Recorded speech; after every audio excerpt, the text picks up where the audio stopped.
دلته کې تاسو د دوه ورونو ترمنځ کرښه راکې ده. دوه ورونه مو په خپل منځ کې جدا کړي دي. یو ورور هلته بل ورور دلته. د یو سړي د یو مالک یو پټی هلته دی بل پټی دلته دی. هم د یو پټي یو سر هلته دی بل سر دلته دی. خو د یو پټي د یو سر نه چې بل سر ته یو سړی ځي هغه به د دې دپاره ویزا اخلي. دا کم انسانیت دی؟ دا کم انصاف دی؟ دا کم قانون دی؟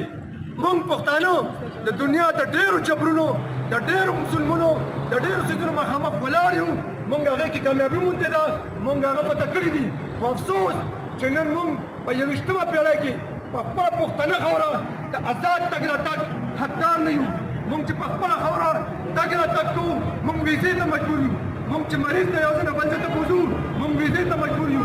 موږ چې رشتې د یو رشتې په خاطر د یو کور نه بل کور ته ځو موږ ویزې ته مجبور یو. نو زه دا خواست کوم د ارباب اختیار نه او ټول پښتون ولس ته دا خواست کوم چې د دې ظلم خلاف ټول اوچت شي. دا صرف د مومندو او د باجوړ خبره نه ده. دا د ټول پښتون ولس خبره.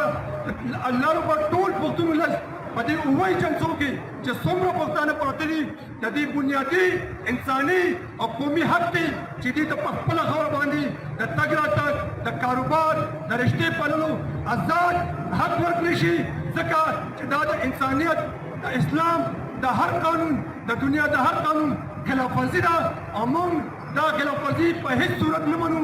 داسې نه وي چې موږ سره کوم روان ظلم داسې حد ته ورسي چې بیا موږ په نور څه باندې مجبور شو. یو ځل بیا ټولو پښتنو ته خواست کوم چې موږ پر امنه په مینه محبت په دې ملک کې ژوند کوو. تر اوسه پورې الحمدلله تاریخ ګواه دی چې پښتنو نه د لاسه هېڅ چا سره هېڅ قسمه ظلم زیاتې نه دی شوی. نو بیا پښتون سره دومره ظلم او زیاتې ولې روان